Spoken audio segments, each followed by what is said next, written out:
యాక్చువల్‌గా అయితే మీరు ఎమ్మెల్యే కావాల్సిన వ్యక్తి ప్రస్తుతం ఖైరతాబాద్ కార్పొరేటర్‌గానే ఉన్నారు. దానికి రీజన్ ఏంటి? పదవులు ముఖ్యం కాదు, ప్రజలకు సేవ ఎంత చేస్తున్నాం అనేది ముఖ్యము. మొత్తం ఇప్పుడు కాంగ్రెస్ పార్టీలో జరుగుతున్న గొడవలకు కారణం ఏంటి? మన అభిప్రాయాలు స్వేచ్ఛగా తెలుపుకునే ప్లాట్‌ఫామ్ ఇచ్చేది కాంగ్రెస్ పార్టీయే. అన్ హైడ్రా ఇంపాక్ట్ ఎలా ఉందని అనుకుంటున్నారు? అఫ్‌కోర్స్ ఏ సిస్టమ్‌లోనైనా కొన్ని లూప్ హోల్స్ ఉంటాయి. ఆ లూప్ హోల్స్ కరెక్ట్‌గా మనం కరెక్షన్ చేసుకుంటూ ముందుకెళ్తే డెఫినెట్‌గా హైడ్రా లాంటి ఒక మానిటరింగ్ సిస్టమ్ అవసరమని మేము అనుకుంటున్నాం.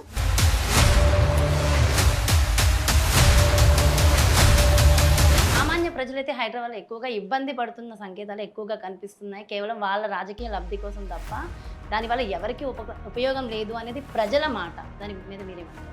సరే, అక్కడ ఉన్నది పేదవాళ్ళే ఎక్కువ మంది కట్టుకొని నివసిస్తున్నారు. అదే కాకుండా ఎక్కడైతే ప్రభుత్వ భూములు ఉన్నాయో లేకపోతే ఇతర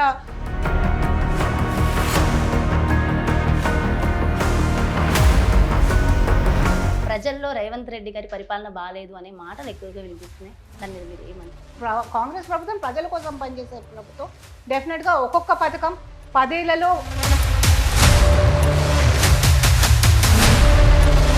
పార్టీల్లోనే చాలా మందికి ఇష్టం లేదు. చాలా మంది అసహనం వ్యక్తం చేస్తున్నారనే మాటలు కూడా వినిపిస్తున్నాయి.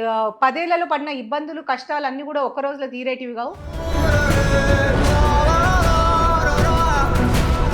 అసలు మీరు ఎమ్మెల్యే అయితే బాగుండు, అంటే ఖైరతాబాద్ ఎమ్మెల్యే అయితే బాగుండు, మీరు కూడా అందులో ఉండాలనేసి అనుకుంటున్నారు. స్వార్థం కోసం మారి ఉంటే డెఫినెట్గా అయ్యే వాళ్ళం ఎప్పుడు. నమస్తే, వెల్కమ్ టు బిఆర్కే. నేను మీ జాహ్నవి. ఈరోజు జాహ్నవి టాక్స్ లో మనతో ఉన్న స్పెషల్ గెస్ట్ ఎవరంటే మాజీ దివంగత ఎమ్మెల్యే పి జనార్దన్ రెడ్డి గారు. మరి ఆయన జననేత అని చెప్పాలి, అజాత శత్రువు అని చెప్పాలి. రాజకీయంలో తనకంటూ ఒక ప్రత్యేక శైలిని సంపాదించుకున్నారు. మరి జనాల కోసం నిరంతరం శ్రమించినటువంటి ఆ మహోన్నత వ్యక్తి డాక్టర్ అయిన ప్రస్తుత ఖైరతాబాద్ కార్పొరేటర్ విజయారెడ్డి గారు మనతో ఉన్నారు. సో డీటెయిల్ గా మాట్లాడేద్దాం. హలో అమ్మ, నమస్తే. నమస్కారం. ఫస్ట్ క్వశ్చన్, అంటే ఒక ఎమ్మెల్యే స్థాయిలో ఉండాల్సిన మీరు ఒక ఎమ్మెల్యే ఇప్పుడు కార్పొరేటర్ గా ఉన్నారు అంటే కారణం ఏంటి? రాజకీయాల్లో మేము పీజీఆర్ గారి పేరు పెట్టుకొని వచ్చాము. పీజీఆర్ గారు లెక్క సేవ చేయాలని వచ్చాము. పదవులు ముఖ్యం కాదు, ప్రజలకు సేవ ఎంత చేస్తున్నాం అనేది ముఖ్యము. సరే, 2-3 సార్లు అవకాశాలు వచ్చినా కానీ అది అనివార్య కారాలు లేక మేము దాన్ని రీచ్ కాకపోయినా టార్గెట్ డెఫినెట్గా ఒక ఎమ్మెల్యే ఎంత పనిచేస్తాడో దానికన్నా ఎక్కువనే ప్రజలకు పనిచేయగలుగుతున్నాం కాబట్టి పేరెనక ఎమ్మెల్యే అని లేదు ఒక బాధ తప్ప మాకైతే సాటిస్ఫాక్షన్ ఉంది, ప్రజలకు మేము సేవ చేస్తున్నాం అనేది. ప్రస్తుతం ఇప్పుడు కాంగ్రెస్ పార్టీలో జరుగుతున్న గొడవలకు కారణం ఏంటి? కాంగ్రెస్ పార్టీలో ఏం గొడవలు జరుగుతలేవమ్మా, ఇది డెమోక్రటిక్ పార్టీ. అందరం కూడా మన అభిప్రాయాలు స్వేచ్ఛగా తెలుపుకునే ప్లాట్ఫామ్ ఇచ్చేది కాంగ్రెస్ పార్టీయే. అందుకే ఈ ఇన్నేళ్ల చరిత్ర గల పార్టీ ఆ పార్టీ.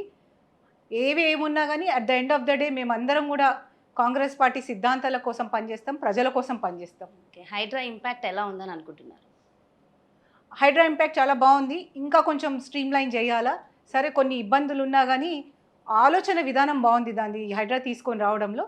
ఇంప్లిమెంటేషన్ చేస్తూ ఉంటుంటే మరిన్ని కొన్ని ప్రజలకు ఇబ్బందులు లేకుండా కొన్ని దాంట్లో యాడ్ చేసుకుంటూ పోతుంటే డెఫినెట్గా హైడ్రా మన సిటీకి అవసరము. ఎందుకంటే ఎక్కడ చూడు అడ్డదొడ్డంగా వితౌట్ ప్లానింగ్ కడుతున్న సిటీలో ప్రాబ్లం అవుతుంది. అక్కడ ఎక్కడైతే ప్రజలను ఇంకా ఈ మనం సిస్టమ్ని బ్యాలెన్స్ చేయగలిగితే డెఫినెట్గా హైడ్రా సక్సెస్ అవుతుంది.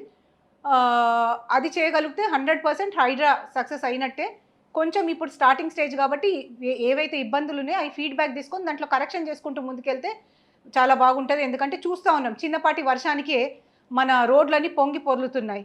ఇప్పుడు పెద్ద పెద్ద సిటీస్ చూసాం, బాంబేలో ఎట్లా మెట్రోలో కూడా వాటర్ వచ్చేస్తుంది. ఇక్కడి నుంచి ఒక ప్లానింగ్ తోటి వెళ్ళాలి, ఎందుకంటే హైదరాబాద్ చాలా గ్రోయింగ్ సిటీ కాబట్టి ఈ గ్రోత్తో పాటు ప్లానింగ్ కూడా ఉండాలి.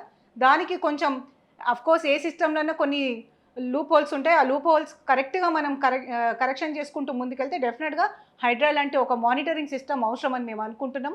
పేదలకు ఇబ్బంది కాకుండా, పెద్దలకు ఇది కాకుండా, లొంగకుండా ఒక ప్రాపర్ ప్లాట్ఫామ్ మీద వెళ్తే Hydraa will be a good monitoring system మన సిటీకి అవసరమని నేను అనుకుంటున్నాను. సామాన్య ప్రజలైతే హైదరాబాద్లో ఎక్కువగా ఇబ్బంది పడుతున్న సంకేతాలు ఎక్కువగా కనిపిస్తున్నాయి. కేవలం వాళ్ళ రాజకీయ లబ్ధి కోసం తప్ప దానివల్ల ఎవరికీ ఉపయోగం లేదు అనేది ప్రజల మాట. దాని మీద మీరేమంటారు?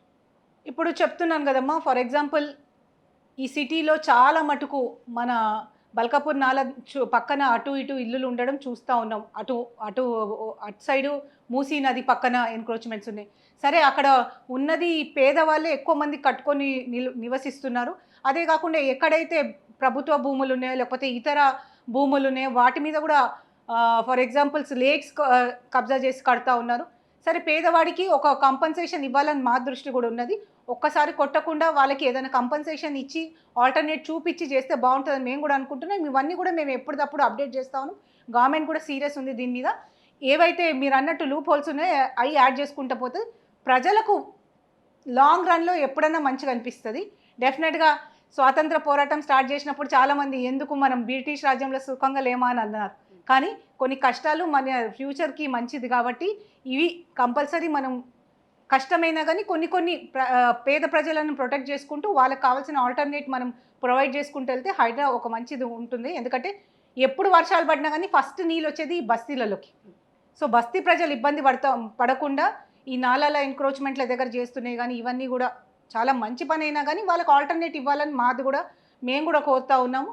ఎందుకంటే మీకు తెలుసు పీజీఆర్ ఎక్కడ పేదవాడు గుడిసేసుకొని ఉంటే అక్కడ ఇల్లు కట్టాలనే ఒక ఉద్దేశం ఉండి అలాంటి వాళ్ళని ప్రొటెక్ట్ చేసుకుంటూ కడుపు చేతి పట్టుకొని వచ్చిన వాళ్ళని అందరినీ కూడా ప్రొటెక్ట్ చేసుకుంటూ పేదవాళ్ళని ప్రొటెక్ట్ చేసుకుంటూ హైడ్రా ముందుకు వెళ్తే 100% ఇది మంచిది అని నేను అనుకుంటున్నాను. అయితే ప్రస్తుత ఉన్న తెలంగాణ పార్టీ మీద, ప్రభుత్వం మీద ఎవరికి అయితే అంటే హ్యాపీనెస్ లేదు, అసహనమే ఉంది, ప్రజల్లో రేవంత్ రెడ్డి గారి పరిపాలన బాగాలేదు అనే మాటలు ఎక్కువగా వినిపిస్తున్నాయి. దాని మీద మీరు ఏమంటారు? అంటే 10 ఏళ్ల పరిపాలనలో మెలుకులు తలుకులు చూసిండ్రు. అప్పులు పాలైనా కానీ పట్టించుకునే వాళ్ళు లేరు. పోను రాజకీయం ఎట్లయిపోతుందంటే రేపు అప్పు చేసినా పర్వాలేదు మాకు ఇప్పుడు పెట్టాలనే ఉద్దేశంలో అందరు కూడా ఉన్నారు. అంటే రేపటిది ఎవరు ఆలోచిస్తలేరు. కానీ మంచి పరిపాలన అందజేయాలంటే కొన్ని రిస్ట్రిక్షన్స్ పెట్టుకొని ప్రజలకు లాంగ్ రన్లో ఇబ్బంది లేకుండా ఎన్ని పథకాలు అయితే మనం చేయగలుగుతామో అవన్నీ తీసుకొని వచ్చి ఇంప్లిమెంట్ చేస్తూ ఉన్నారు. ఎస్పెషల్లీ గవర్నమెంట్ జాబ్స్ చూస్తూ ఉన్నారు మీరు. యువతకు మంచి అప్రోచ్ ఉంది.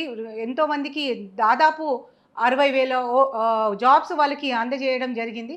అదేవిధంగా ఇప్పుడు మనం తీసుకొచ్చిన స్కీమ్స్ కూడా ఒక్కొక్కటి చేస్తూ ఉన్నారు. బస్తీలలో చూస్తే ఇది 200 యూనిట్స్ లోపు కరెంటు కానీ, అదే సన్న బియ్యం ఎంత మంచి పథకం అంటే ప్రతి ఒక్కరు కూడా హర్షిస్తున్నారు. మేము చూసాము ఆ బియ్యం పంపిణీకి వెళ్తే ఒక పండగ వాతావరణం దగ్గర రేషన్ షాప్ల దగ్గర ఉండేది. అంతకుముందు బియ్యం తీసుకొని వచ్చుకుని అమ్ముకునేది వాళ్ళు లాట్లోనే అమ్మేసుకుంటుండే రేషన్ వాళ్ళు. ఈవెన్ పబ్లిక్ వరకు కూడా వచ్చేది కాదు. అలాంటిది ఈ సన్న బియ్యం ఇచ్చినాక పోటీలు పడి మరీ బియ్యం తెచ్చుకుంటున్నారు.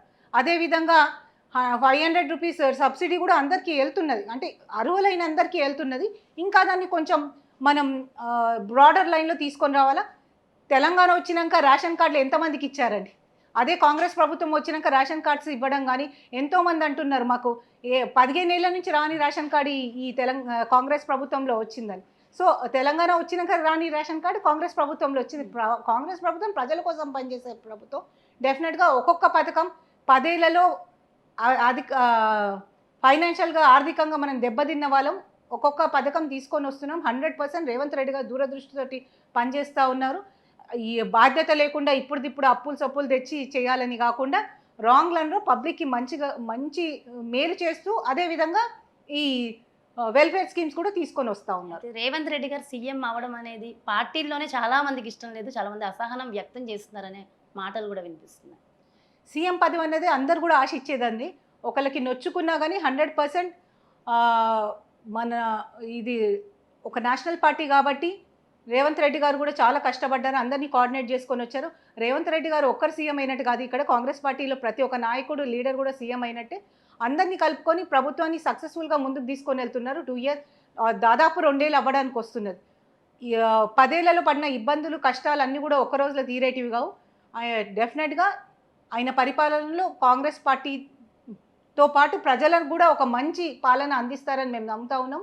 నచ్చినా నచ్చకపోయినా రేవంత్ రెడ్డి గారు మాత్రం ప్రజల పరిపాలన ఇందిరమ్మ పరిపాలన ముందుకు తీసుకొని వెళ్తాడని మేము నమ్ముతున్నాం. పీజేఆర్ కూతురిగా మీరు రాజకీయాల్లోకి ప్రవేశించారు.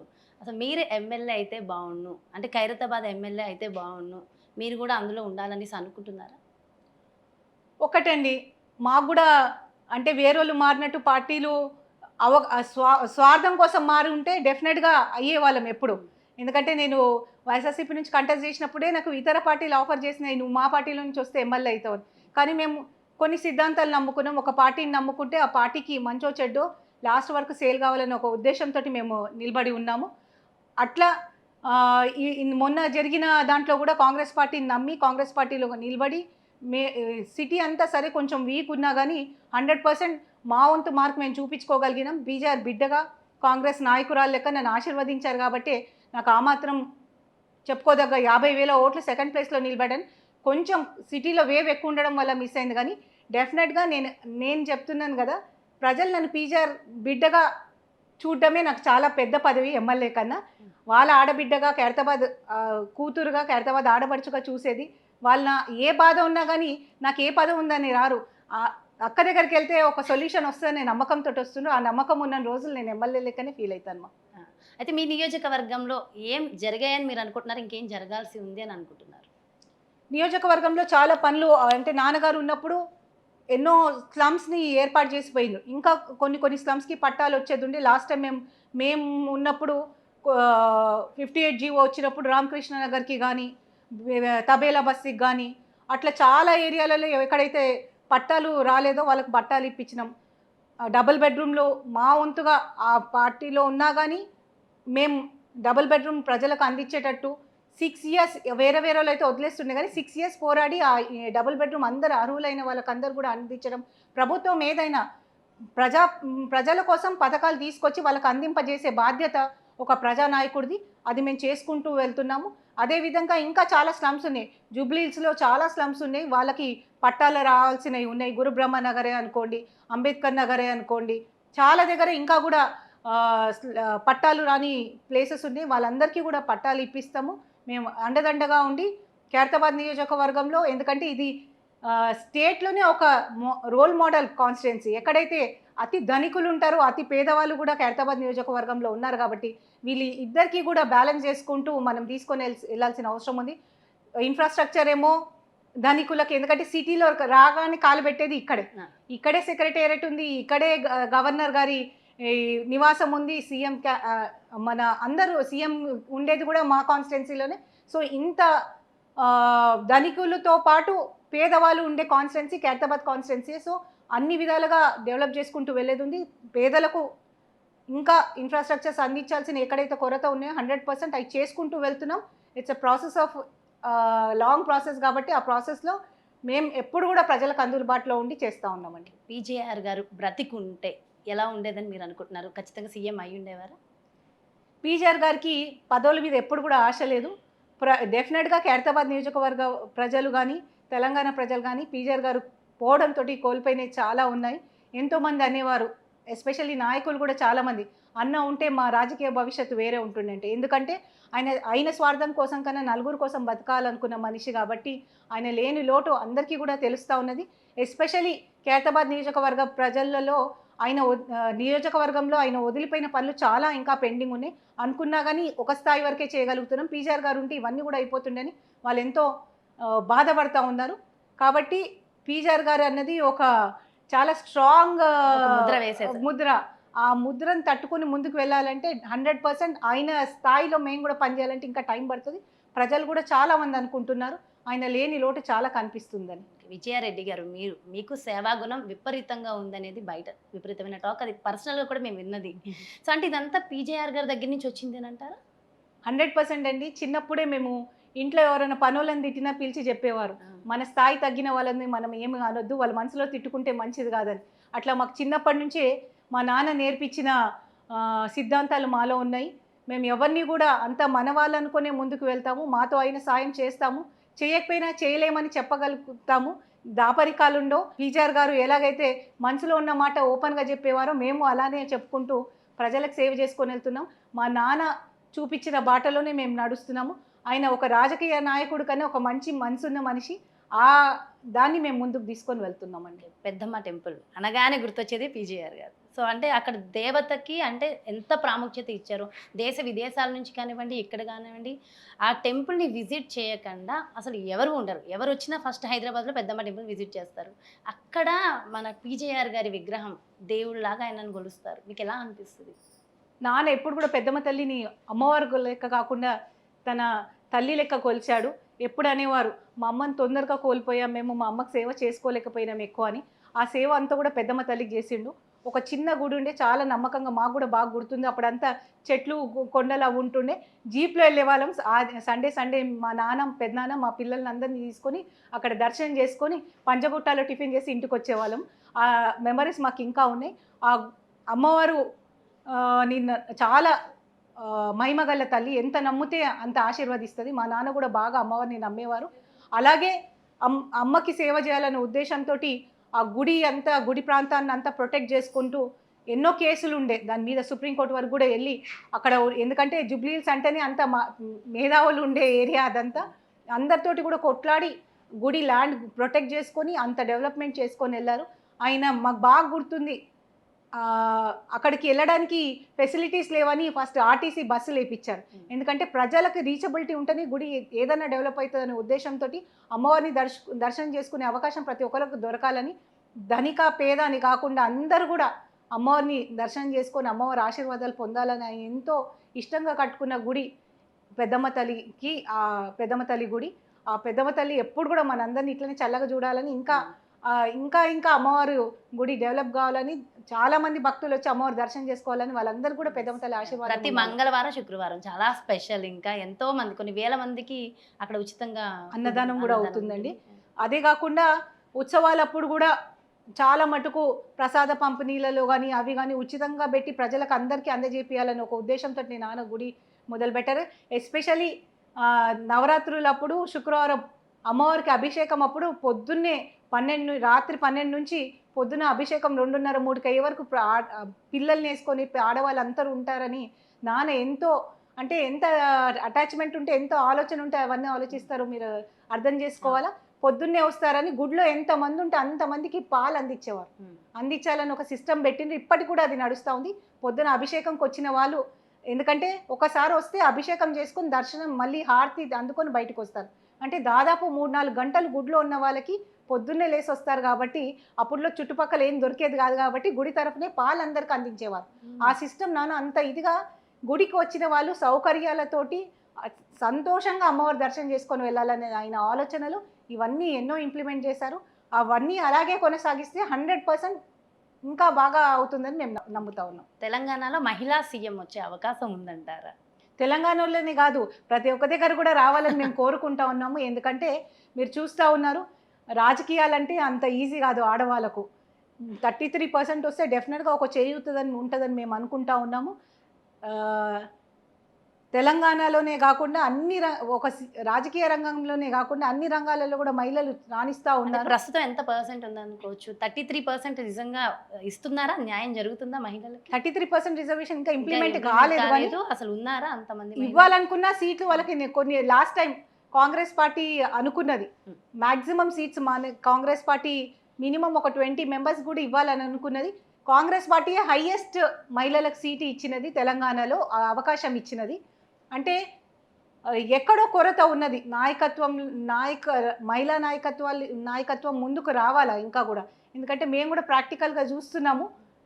ఒక స్థాయి వరకు పర్వాలే కానీ ఒక మెట్టు ఎక్కాలంటే ఆడవాళ్ళకి అంత ఈజీ కాదు. ఎందుకంటే ఆ సిస్టంలో పనిచేసే విధానమో ఏమో తెలియదు కానీ ఇంకా రాజకీయాల్లో మహిళలు రావాల్సిన అవసరం చాలా ఉంది. చేయూతనిచ్చి మేము కూడా ఎంతో మందిని ఎంకరేజ్ చేస్తా ఉన్నాం. కంపేర్ చేస్తే మహిళలు రాజకీయాల్లో ఉంటే జరిగే లాభాలు ఏంటని మీరు అనుకుంటున్నారు? మహిళలకు ఏ రంగంలోనూ ఒక సెన్సిటివిటీ ఉంటుందండి. ఎస్పెషల్లీ రాజకీయాలు అన్నది మనుషులతోటి హ్యాండిల్ చేసేది కాబట్టి మానవత్వం ఎక్కువ ఉంటుంది కాబట్టి వాళ్ళు బాగా స్పందించగలుగుతారని మేము అనుకుంటా ఉన్నాము. సెన్సిటివిటీ మహిళలో ఎక్కువ ఉంటుంది కాబట్టి 100% మహిళలు ఎక్కువ రాయిని ఇచ్చేటట్టు ఉంటారు కానీ వాళ్ళలో కట్ త్రోట్ తక్కువ. మీరు చూస్తే చాలా మంది రాజకీయ నాయకులు అందరూ కట్ త్రోట్ ఉంటారు. మహిళలలో అలాంటి ఉండేవాళ్ళు సుకుమారంగా చాలా ఉంటారు. తక్కువ మంది. yes. సో ఆ కట్ త్రోట్ రాని రోజులు రాజకీయాల్లో రావడం కష్టం. నేను నా పర్సనల్ ఎక్స్పీరియన్స్ తోటి చెప్తున్నాను.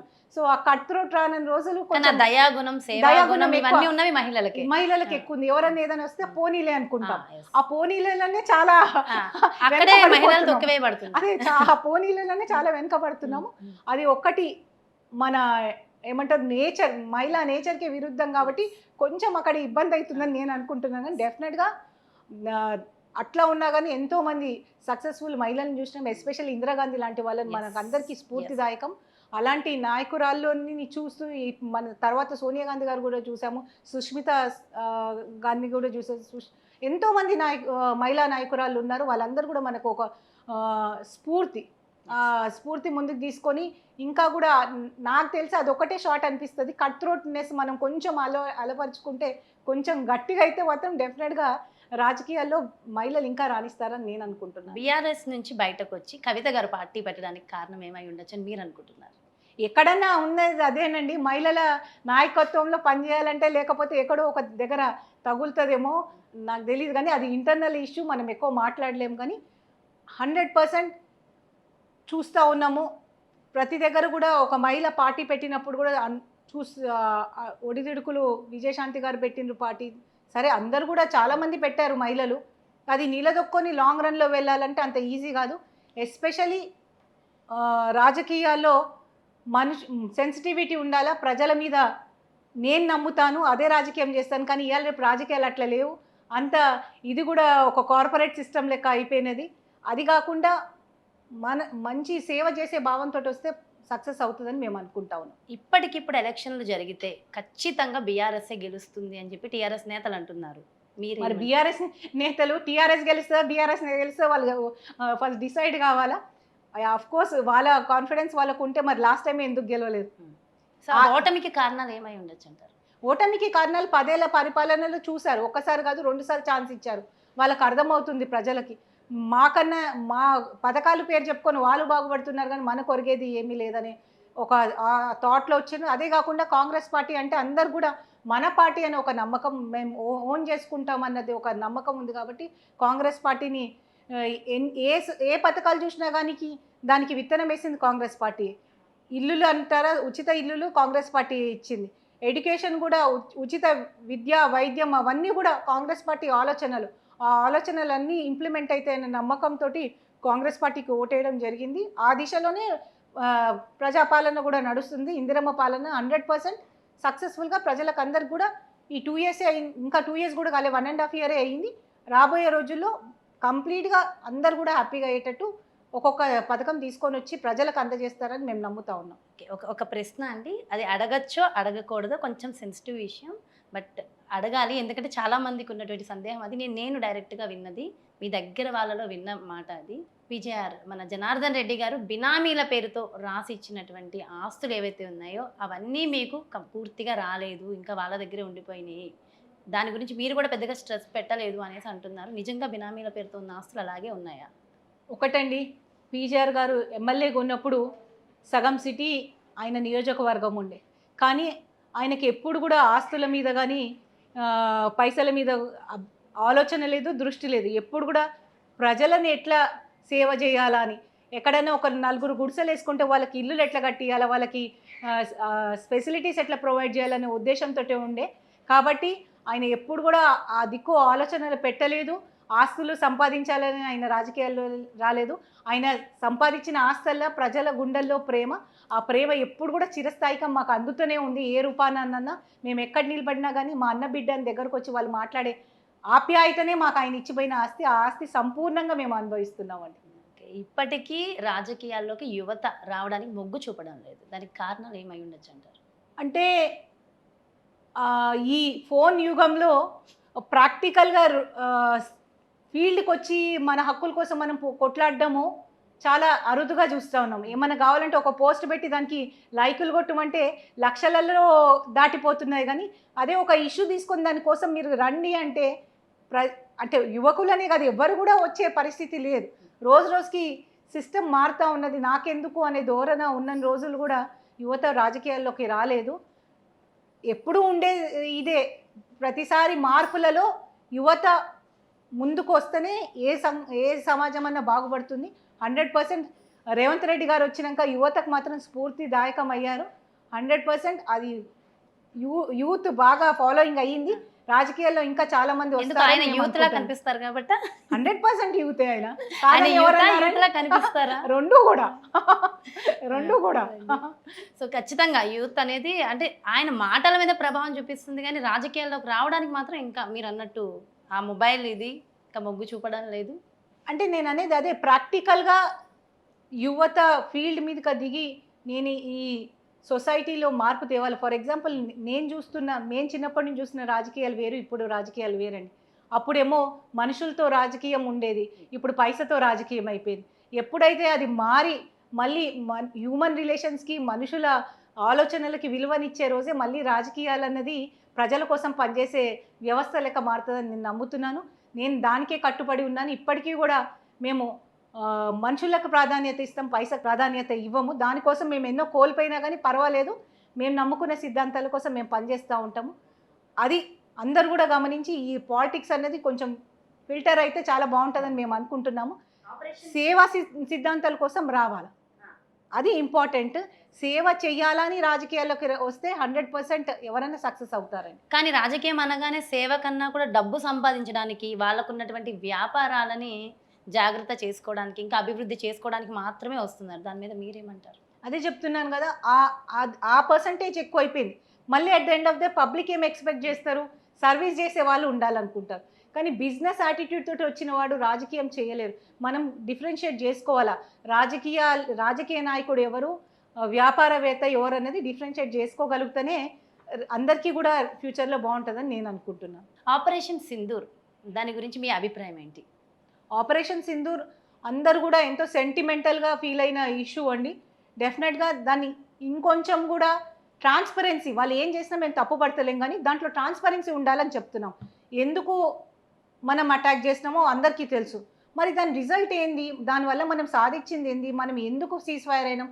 ఫర్ ఎగ్జాంపుల్ మనం కూడా చూస్తున్నది, ఎప్పుడైతే ఒక దిక్కు వార్ జరుగుతున్నా కానీ పార్లమెంట్ సెషన్ పెట్టి అప్పుడున్న ప్రైమ్ మినిస్టర్ జవహర్లాల్ నెహ్రూ గారు అపోజిషన్ అయిన వాజ్పేయి గారికి ప్రశ్నలకు సమాధానం ఇచ్చారు. ఆ ట్రాన్స్పరెన్సీ ఇక్కడ ఎక్కడో లోపంగా ఉన్నది. వాళ్ళకి ఎట్లా కావాలంటే అట్లా మలుచుకోవడం మాత్రం తప్పు. ఆపరేషన్ సింధూర్ అనేది ప్రతి ఒక్కరికి కూడా సెంటిమెంటల్, ఇది నేషనల్ ఇష్యూ. దాంట్లో ఉన్న డీటెయిల్స్ సరే యుద్ధం అయ్యేటప్పుడు మీరు చెప్పలేకపోయినా కానీ ఇప్పుడన్నా సీజ్ ఫైర్ ఎందుకు అయింది, దానివల్ల మనం సాధించిన విజయాలు ఏంది, దానివల్ల మనం కోల్పోయింది ఏంది, నష్టపోయింది ఏందో ప్రజలకు అందరికీ కూడా డీటెయిల్గా చెప్పే ముందు ఒక పార్లమెంట్ సెషన్ పెట్టడం ఇంపార్టెంట్ అనుకుంటాను. ఎందుకంటే ప్రజలకు అదే ఒక దిక్కు ఆపరేషన్ సింధూర్ ఒక సక్సెస్ అయిందన్న దిక్కు ఒక దిక్కు ఉంది, ఎందుకు సీజ్ ఫైర్ అనే ప్రశ్న కూడా అందరికీ మనసులలో ఉంది. కాబట్టి దానికి ఆన్సర్ చేయాల్సిన అవసరం ప్రభుత్వంలో ఉన్న వారి మీద ఉన్నది. అప్పుడు ఇంకా నాకు అనిపిస్తుంది వాళ్ళు క్లారిటీతో చెప్తే ఆపరేషన్ సింధూర్ ఇంకా కూడా అందరు అప్రిషియేట్ చేసే ఇది వస్తుందని నేను అనుకుంటున్నాను. ప్రధాని మోదీ గారి మీద మీ వ్యక్తిగత అభిప్రాయం ఏంటి? మోదీ గారి మీద అభిప్రాయం ఇందాక చెప్పాను కదండి, పాలిటిక్స్ కన్నా కార్పొరేట్ సిస్టమ్ ఎక్కువ నడుస్తున్నది. అది కాకుండా మన రూట్ లెవెల్ పాలిటిక్స్ ఏదైతే మనం ప్రజల కోసం కష్టపడుతున్నామో, ప్రజల మీదనే ఆధారపడి మన కాన్స్టిట్యూషన్ అంతా ఉన్నది. అన్ని మతాలకు, అన్ని కులాలకు అతీతమైనదే భారతదేశం. ఆ భారతదేశాన్ని అలాగే కొనసాగించాలంటే అవి మనం కొన్ని ప్రొటెక్ట్ చేసుకుంటూ వెళ్ళాలా, కొన్ని కన్జర్వ్ చేసుకుంటూ వెళ్ళాలా. ఆ కన్జర్వ్ చేసుకొని ప్రొటెక్ట్ చేసుకొని ముందుకు తీసుకొని డెవలప్మెంట్ కూడా బ్యాలెన్స్డ్గా చేయలేకపోతున్నది నేను అనుకుంటున్నాను. చేస్తేనే మన భారతదేశం ఇలాంటి మోడీలు ఇంకా ఎంతమంది కూడా వచ్చే అవకాశాలు ఉంటాయి. అంటే ఒక రాజకీయ నాయకుడు కాకుండా మళ్ళీ ఓవర్ షైన్ అయ్యే వాళ్ళు కూడా రావడానికి మనం ఒక ప్లాట్ఫామ్ కల్పించాలంటే మన కాన్స్టిట్యూషన్ మనం ప్రొటెక్ట్ చేసుకొని వెళ్ళాలని నేను అనుకుంటున్నాను. మోదీ గారు అది ఎక్కడో మిస్ అవుతున్నారని నేను అనుకుంటున్నాను. పార్టీలకు అతీతంగా ఇప్పుడున్న రాజకీయ నాయకులలో ద బెస్ట్ అంటే బెస్ట్ అనిపించింది ఎవరు మీకు? ఇప్పుడున్న రాజకీయాలలో పార్టీలకు అతీతంగా, ఏ పార్టీకి సంబంధం లేకుండా? రాహుల్ గాంధీ అండి, ఆలోచించే అవసరం లేదు. ఎందుకంటే ఆయన సింప్లిసిటీలోనే మనందరికి ఒక మెసేజ్ ఇస్తున్నాడు. పదవులు కాదు ముఖ్యం, ప్రజాసేవలు ముఖ్యము. వాళ్ళు కాంగ్రెస్ పార్టీ నమ్మిన సిద్ధాంతాలు ఏదైతే ఉన్నాయో అవి ముందుకు తీసుకొని వెళ్తున్నారు. సరే ఆయనని ఎంత డిగ్రేడ్ చేసినా కానీ అంత పెద్ద ఒక స్థాయిలో first citizen of the country అన్న వాళ్ళది నీ కులం ఏందని అడిగినా కానీ సమాధానం చెప్పకుండా ఆయన యాక్షన్లోనే సమాధానం చెప్పిన నాయకుడు రాహుల్ గాంధీ. డెఫినెట్గా ఆయన అందరినీ చూసి మనం నేర్చుకోవాల్సింది చాలా ఉన్నది. మన మాటలు కాదు ఆన్సర్ ఇవ్వాల్సింది, మన యాక్షన్ అన్నది ఆయన నిరూపిస్తూ ఉన్నారు. చూస్తూ ఉన్నాము ప్రజలను, కింది స్థాయి ప్రజలను కలిసి, కోర్స్ ఆయన కూడా ఆయన క్యారెక్టర్, ఆయన నేచర్ కూడా చాలా ఎవాల్వ్ అయిందని నేను అనుకుంటున్నాను. అది ఆయన అనుభవంతో రోజు రోజుకి ఇంకా పెంచుకుంటూ పోతున్నారు. భారత్ జోడో యాత్ర మేము చూసాము, అసలు ఒక్కరోజు నడుస్తేనే మా వల్ల కాదు. అలాంటిది కన్యాకుమారి నుంచి కాశ్మీర్ వరకు నడిచి, ఎందుకు నడిచారంటే భారతదేశం ఏందో, ఆ చరిత్ర ఏందో తెలియక కాదు, ప్రజల స్పందన ఎలా ఉంది, ప్రజలు ఏమనుకుంటున్నారో వాళ్ళ ఒక కాన్ఫిడెన్స్ ఇవ్వాలనే ఉద్దేశంతో ఆయన నడిచిన తీరు కానీ, ప్రజల్లో ఆయన వెళ్తూ ఆయన అనుభవాలతోటి ఆయన మార్చుకొని మళ్ళీ ప్రజలకు మేలు జరిగేటట్టు ముందుకు వెళ్ళే విధానం చాలా మనసుకి హత్తుకొని, ఫస్ట్ మా నాయకుడు రాహుల్ గాంధీ మాకు ఫేవరెట్. తర్వాత చూస్తూ ఉన్నాము అందరూ కూడా రాజకీయాల్లో కొన్ని మార్పులు చేర్పులలో బ్యాలెన్స్ చేసుకొని ముందుకెళ్ళే తత్వం అయితే నడుస్తూ ఉన్నది.